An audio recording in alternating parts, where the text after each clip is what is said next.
Good afternoon and welcome to Channel 1 Lunchtime News on the 17th day of the second month 2021. It's Wednesday, and to be precise, it's Ash Wednesday, where Catholic faithfuls around the world started their Lent period, which will culminate to the Easter season. And of course, the BBI participation and public participation has started by MCAs, has started right here in the capital. Of course, we have details of that plus much more. We are live on Facebook. We're also live on YouTube, on Twitter, and also on our KBC app. My name is Ben Troy Njue, and Byron Abuli will be our sign language interpreter for this afternoon. Straight to the news now. The Judicial Service Commission has shortlisted 10 candidates for the position of Chief Justice ahead of their interviews scheduled for April 2021. The Commission has revealed that it has received 13 applicants for the position of CJ and shortlisted 10. The race to succeed David Maraga as Chief Justice has intensified, with Judicial Service Commission shortlisting the names of the applicants who had shown interest to lead the judiciary. The names of the candidates shortlisted include Justice Said Shitembwe, Professor Patricia Gathiru, Justice Martha Koome, Justice Marete Njagi, Philip Murgor, Justice Dumanderi, Fred Ngatia, Justice William Ouko, Dr. Wekesa Moni, and Alice Yano. All the current Supreme Court judges, including active Chief Justice Philomena Mwilu, kept off the race. The seat fell vacant after David Maraga retired as the 15th Chief Justice of Independent Kenya and handed over to acting CJ Philomena Mwilu late January. According to GSC, 13 individuals applied for the job and only 10 were shortlisted. Timothy Kipnusu, Channel 1 News. Elsewhere, Interior and Coordination of National Government Cabinet Secretary Dr. Fred Matiang'i has read the Riot Act on contractors working on government projects in Mombasa County, even as he lauded the workmanship done so far. Dr. Matiang'i, who led a team of senior government officials in an inspection tour of projects in the coastal city, urged the contractors to ensure completion is on schedule. Currently, the government is undertaking a total of 824 road infrastructure projects and several local industries.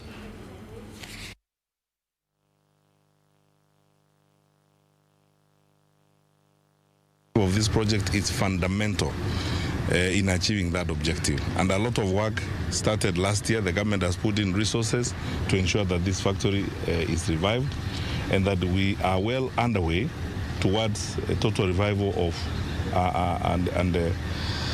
review of our blue economy, to be sure that we are creating jobs, we are tapping into the natural resources we have in the oceans and in the lakes, and therefore we are able to provide employment for our people.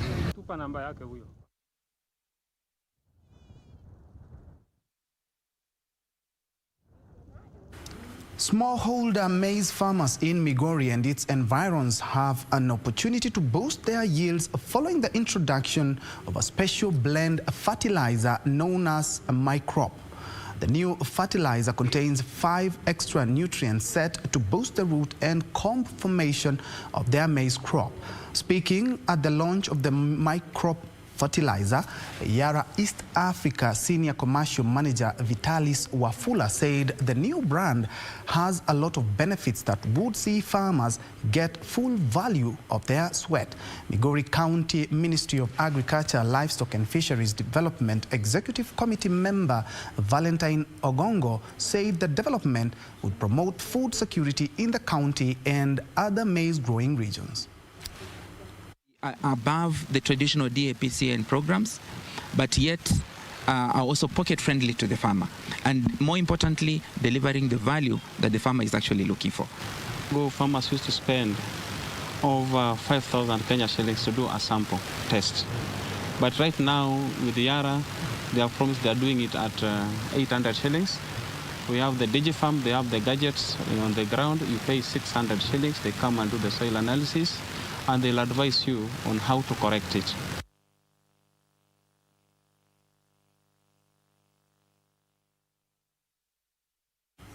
And a 23-year-old woman who was injured at work during construction of the Kitui-Kibwezi Road is crying for justice after the contractor Sino Hydro Corporation allegedly withdrew her medical support.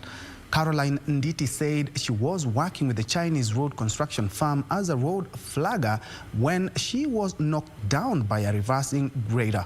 She now wants to sue the company for compensation. According to the medical examination, 23-year-old Caroline Nditi suffered dislocation of her right iliosacral joint in the pelvic area, which greatly compromised her physical fitness. The woman was injured at work during construction of the Kitui-Kibwezi Road. Niliumia nikiwa nafanya kazi na Wachina kwa barabara. Nilipongwa na tinga naitwa Grenda. Kutoka hapo nilipelekwa Mtoma Hospital Kitui, nikapelekwa Machakos, nikarudishwa Kitui Neema Hospital. Kutoka hapo nikaenda Mama Lucy Nairobi. Kutoka Mama Lucy Nairobi nikakuja Kitui. Bado sasa naenda na Nairobi Hospital. The single mother has resorted to a lumbar corset and crutches to help support her lower back and prevent further damage as she moves about. Nditi says her employer had offered to cater for her treatment until she fully recovered, but rescinded the agreement in November last year. Na kunilipa kutoka mwezi wa 11, mwezi wa 12 mpaka Januari. Kubeba kitu mzito nilikatazwa na daktari. Kufanya chochote nilikatazwa na daktari. Hasina chochote naweza fanya. Mimi tu niko hapa. Hasina uwezo mwingine, naomba tu mnisaidie. She now says she has sought legal help to sue for compensation from Sino Hydro Corporation. The contractor could not be reached for comment on the matter. And now to the war against drugs. 2 suspects were arrested in Embu County in possession of 847 stones of bang with a street value of 3 million shillings are set to be arraigned in court today. Embu West OCPD Charles Njue said the 2 suspects were arrested during a night patrol in Embu town. Njue said preliminary investigations show they were trafficking the substance from Busia to Embu using a hired car. Wakati maofisa wetu walikuwa nashika doria katika hii town ya Embu, waliwahi kukutana na gari moja ambayo iko kwa pande yangu ya kushoto, ambayo vile waliona ilikuwa ni gari inashukiwa ama suspicious motor vehicle. Na wakati walisimamisha, waliweza kupekua ama kufanya search ndani ya hiyo gari, na ndio wakapata hiyo gari ilikuwa na watu wawili na ilikuwa inabeba bangi, cannabis sativa, bangi magunia 5 ambayo ndio hii mnaiona hapa nyuma yangu.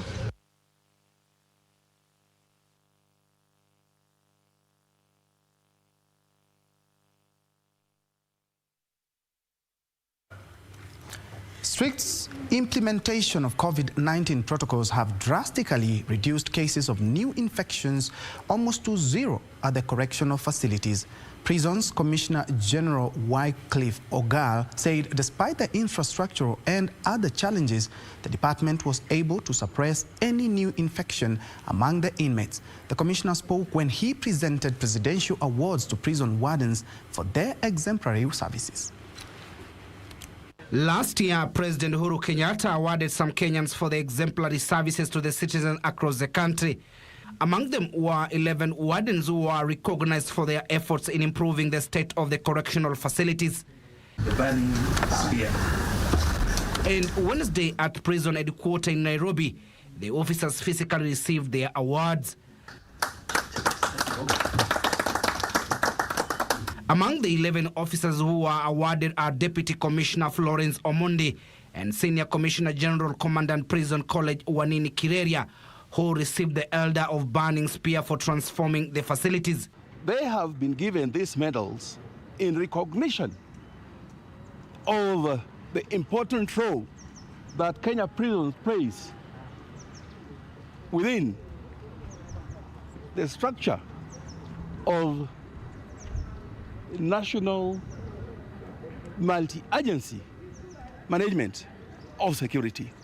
Assistant Commissioner of Prison Catherine Dereva received the Moran of the Order of the Burning Spears MBS in the world of sports, and Assistant Commissioner General Zakaya Omusia awarded the heads of state commendation for exemplary services.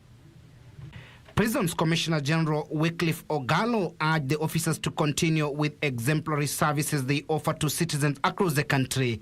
That those who have received the medals is not for themselves individually, but to motivate and to make the rest of the 24,000 officers feel acknowledged. He further said despite a lot of challenges, his department has managed to implement Ministry of Health COVID-19 protocols and reduce the number of new infections at the correctional facilities. Kenya prison officers went extra length to ensure that the 54,000 inmates within our facilities, despite the challenges that there are, were well secured.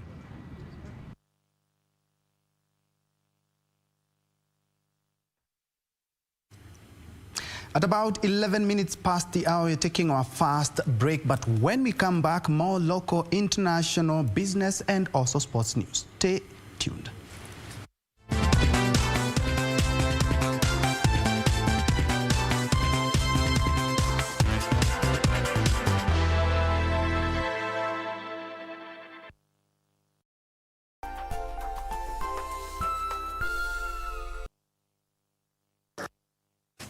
Welcome back and thanks for keeping it Channel 1. Moving on, the Ministry of Health has unveiled a Malaria Council, the 5th to be launched in Africa, which is expected to play a critical role in the mobilization of resources to drive in the elimination of malaria in the country. Speaking during the launch, Health Cabinet Secretary Mutahi Kagwe challenged the Council to fast-track the malaria elimination strategy, whose theme is Zero Malaria Starts With Me. Kagwe lamented that the coronavirus pandemic was frustrating efforts to the fight. Stakeholders in the health sector called for resource allocation, pointing out that malaria strategy was facing a resources gap of up to 24 billion shillings. Is in Busia and Siaya, where incidence is more than 6 times higher than the national average. Many factors account for this, but perhaps none so much more than the presence of extensive number of breeding sites near home states. To mitigate against this, we plan to accelerate efforts that will include application of measures to spray and kill mosquito larvae at the source in these counties during the second quarter of this calendar year. And to ensure that those two and other counties also address other aspects aimed at fighting malaria, His Excellency the President recently launched the use of malaria scorecard, which will aid health workers and community members in identifying factors that could be responsible for increased numbers of cases.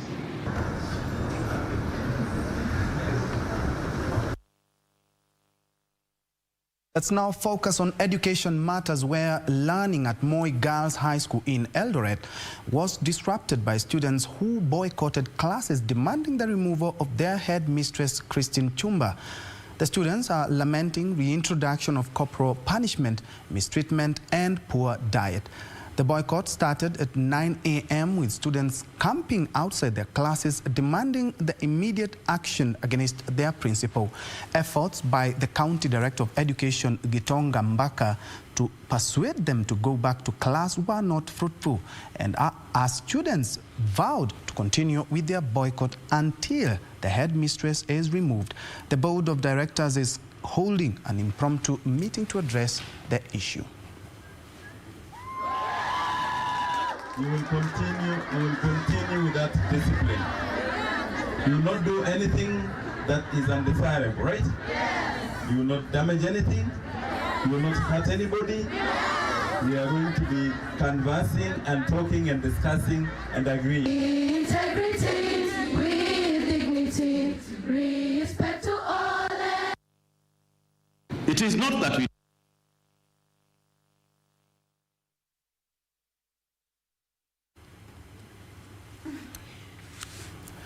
Davis and Shatcliffe, apologies for that.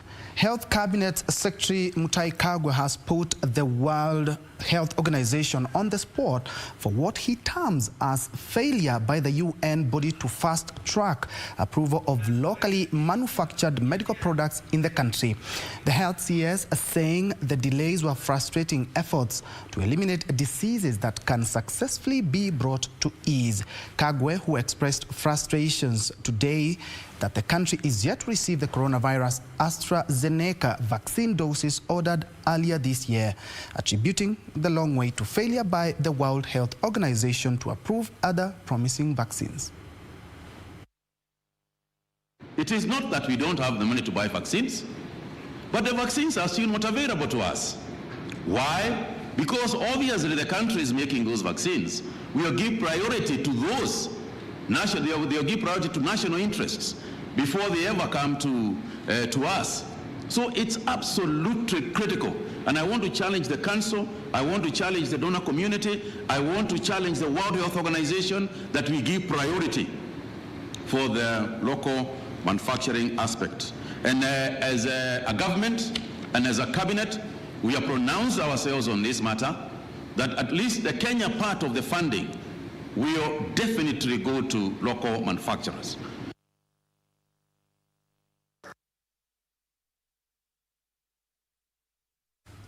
We are now taking our second break, but when we come back, more news and including business news and the latest from the world of sports.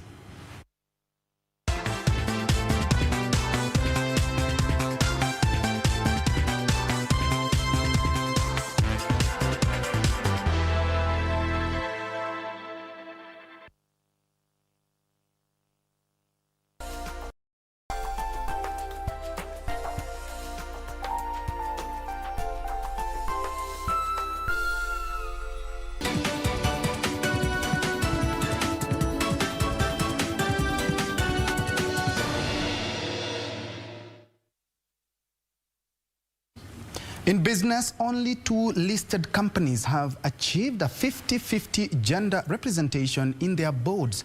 Officials from the Nairobi Securities Exchange say they are focusing on better gender representation in leadership positions in boards and senior managerial positions of listed companies. The Nairobi Securities Exchange will champion for at least 30% gender representation on boards and senior management levels among listed companies. Currently, only 4 of the 61 listed companies have women as their chief executives, with NSC CEO Geoffrey Odundo expressing the need to change the narrative. These companies that we see that have diversity, we're seeing a very close correlation with a good performance of its share price, a good performance of the company because of embracing diversity. And the skills that the women bring on board are quite good because they're able to, I know there's always that belief that they can multitask. I can tell you it's real. They can multitask even at the board. And they've been able to provide very good guidance, especially issues around risk, issues around controls and all other aspects of the board. Gender equality has been a challenge, especially in Africa, with most senior leadership positions in organizations being male-dominated. Kenyan companies have a long way to go to achieve gender parity in the office. I think it's a legacy issue, not necessarily any other issue, apart from the fact that historically it's been that way. I think there's been a high male dominance in running of companies and organizations. So. And that's why the whole diversity agenda started, and trying to bring women onto leadership positions started. And so it's going to be a phenomena that it's going to be changing with time. Corporates have also been urged to embrace gender diversity in senior leadership as part of achieving the Sustainable Development Goals. We have the mentorship program that's preparing the women leaders from when you're in middle-level management all the way as we are preparing you to get all the way to the board management and sharing across with the different networks and organizations.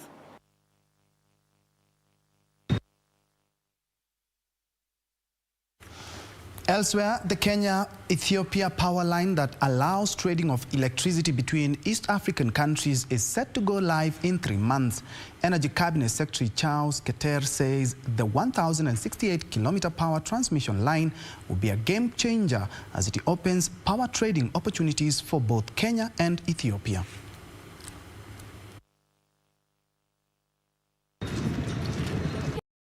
Ethiopia Electricity Highway Project, also known as the Eastern Electricity Highway Project, involves construction of a 1,068-kilometer long power transmission line from Ethiopia to Kenya. The cabinet secretaries who were on an inspection tour termed the progress of the project impressive, adding that it is an extraordinary feat of engineering expertise and skills. This is what tells us that Kenya is a regional hub, a place where the region connects, and it connects here in the area of energy. Sources that meet at the Kenya Electricity Transmission Company station in Suswa are geothermal from Olkaria in Rift Valley and Turkana wind power from Marsabit, northern Kenya. Will put us in the map, not only in Africa, but in the world. This is the second regional interconnect. We have the one connecting Olkaria, Lesos all the way to Uganda, which is a small one, 132. This is the biggest one, which will connect us to Ethiopia. From Ethiopia, it connects all the way to Sudan, and then from Sudan, it connects to Egypt. Construction works commenced in June 2016. For Channel 1 News, I'm Wangari Washuri. And maize and sugarcane farmers in Western Kenya are embracing coffee as a source of income due to the high production cost and marketing challenges affecting the two former produce. The good price of coffee on the international market has lured farmers who have opted for other ventures to start growing coffee. Coffee was introduced in Western Kenya as a cash crop, alternative source of income to maize and sugar production. However, poor price for maize and sugarcane, coupled with an unsteady market for the produce, has prompted farmers to rethink their options by embracing coffee. Kwa maana kahawa haitaji area kubwa. Ukiwa na eka moja unaweza kupanda bushes kama 1,000. Gharama ya kahawa hata unaweza kuja upewe seedlings na unapanda, hata inaweza katwa wakati itakuwa ready. But miwa immediately after wanakata pesa nyingi sana. Ndiposa we are encouraged kupanda kahawa na inatusaidia. Kahawa hawakati sana. Smallholder farmers in the region are increasing the acreage under coffee, lured by better prices being offered for the cash crop. Farmers claim the buying price of coffee berries has more than doubled from 25 shillings per kilo to 63 shillings per kilo over the last 2 years. When we came in, the prices were a bit low. We tried to improve our pulping plant. We were only paying, at that time, we were paying about 25 shillings a kilo of cherry.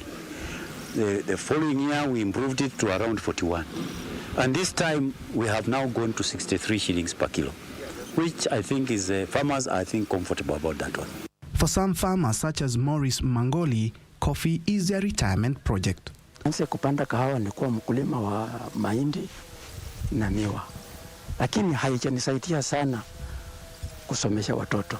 Ama katika maisha ya maendeleo nimekuwa chini sana. Lakini wakati nimepata kahawa naona ya kwamba niko napatilika ama napata mapatiliko katika maisha yangu.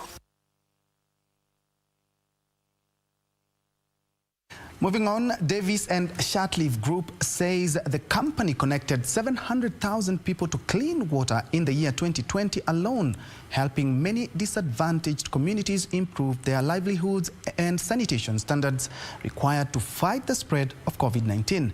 The company says it completed at least 140 water and sanitation projects in the country, majority of which are in rural communities. Davis and Shatleaf Group says last year it had the highest number of projects it has undertaken and completed through its corporate social responsibility arm over the last 3 years. Davis and Shatleaf Commercial Director Edward Davis says the firm increased activities, completing at least 140 water and sanitation projects in the country, majority of which are in rural communities that impacted on the lives of over 700,000 people. The firm collaborated with various partners to provide access to safe and potable water to needy communities and institutions caring for underprivileged children. We are uniquely positioned to carry out these projects, which we can equip, install and maintain for identified communities and causes who are disadvantaged, and particularly we like to focus on children, where children involve schools or disadvantaged children in orphanages. These are our particular focuses, areas of focus that we like to aim our efforts at. Water-stressed environment within sub-Saharan Africa was highlighted as a major challenge in controlling the spread of COVID-19. Further afield, China is now EU's biggest trading partner after overtaking the United States in the year 2020. China backed a wider trend as trade with most of Europe's major partners dipped due to the COVID-19 pandemic. Trade between China and the EU was worth $709 billion last year, compared with $671 billion worth of imports and exports from the US. Here are those details. This and other stories from across the globe. Although China's economy cratered in the first quarter due to COVID-19 pandemic, its economic recovery later in the year fueled demand for EU goods. China was the only major global economy to see growth in 2020, stoking demand for European cars and luxury goods. China's exports to Europe benefited from strong demand for medical equipment and electronics. Although the US and the UK remain the EU's largest export markets, trade with both countries dropped significantly. Trade with the United States recorded a significant drop in both imports at 13.2% and exports 8.2%, the data agency disclosed. Meanwhile, COVID-19 restrictions have negatively impacted on the beer industry in Germany. Bars and restaurants are still closed and football stadiums are empty, all of which spells crisis for the quintessential German brew. Sales have plummeted across the sector, with some small breweries taking a huge financial hit. The average brewery in Germany has seen a 23% loss, but the smaller ones have been hit with losses as large as 80%. Compared to 2019 sales, the drop represents 500 million liters. Finally, the Maldives, an Indian Ocean island archipelago practically synonymous with romance, normally sees north of 1.7 million visitors per year. But in 2020, it only had around 500,000, and despite the significant decrease, it marks one of the most successful tourism stories amid the pandemic. While many other destinations slammed their borders closed, the Maldives chose to fully reopen to travelers from any country, regardless of the status of the virus there in July 2020. According to data from Michigan State University, tourism contributes 28% of the Maldives' GDP, one of the highest totals in the world. The country's geography also lends itself well to coronavirus protocols. Countries around Asia and the Pacific have been more cautious about reopening than those in Europe and North America, meaning that tourists in the region had few options for places to go.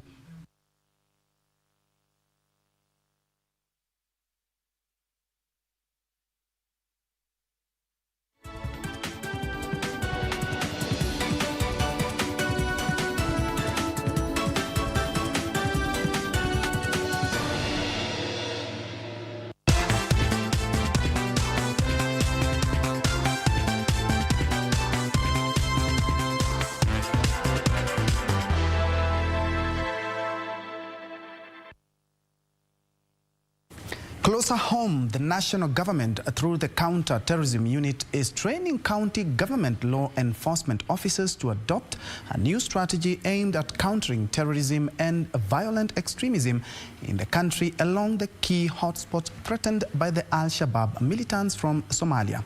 Colonel Harun Rashid, the lead trainer from the counter-terrorism unit of the Kenya Defence Forces, say enforcement officers in Kilifi County are currently undergoing a 3-day training on how to counter violent extremism. Officers from the National Counter-Terrorism Unit and Kenya Defence Forces have pitched camp in Kilifi County for a 3-day training program to law enforcement officers in a move to combat terrorism and violent extremism.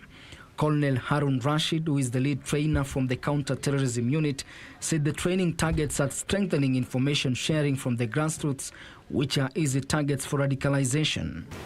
Masomo ambayo tutakayoingia ndani yake yatafungua pakubwa sana, na tuna imani kuwa mutaweza kujifundisha, na baada ya huu warsha mutakuwa sasa ni askari ambaye yuko na mwelekeo tofauti katika maoni yake. According to Rashid, the training, which has already been done in Mombasa and Kwale counties, targets the key hotspots threatened by Al-Shabaab militants from Somalia. Rashid said the aim of the program is to come up with a unified approach in fighting against terror threats in the country, which require different approaches to deal with. Tumeweza kuwa vita huko Somalia, tumeweza kuwa mipakani mwetu, tukajifundisha mambo mengi sana ambayo Mkenya hayajui, na kwa sasa tumeonelea tuje to share so that tuone sisi kama nchi tuko wapi na athari ya hili janga la ugaidi limeweza kutufikia kiwango gani. Kilifi County Deputy Governor Gideon Saburi, who was the chief guest during the training, urged the county enforcement teams to take the training seriously and treat any information with confidentiality.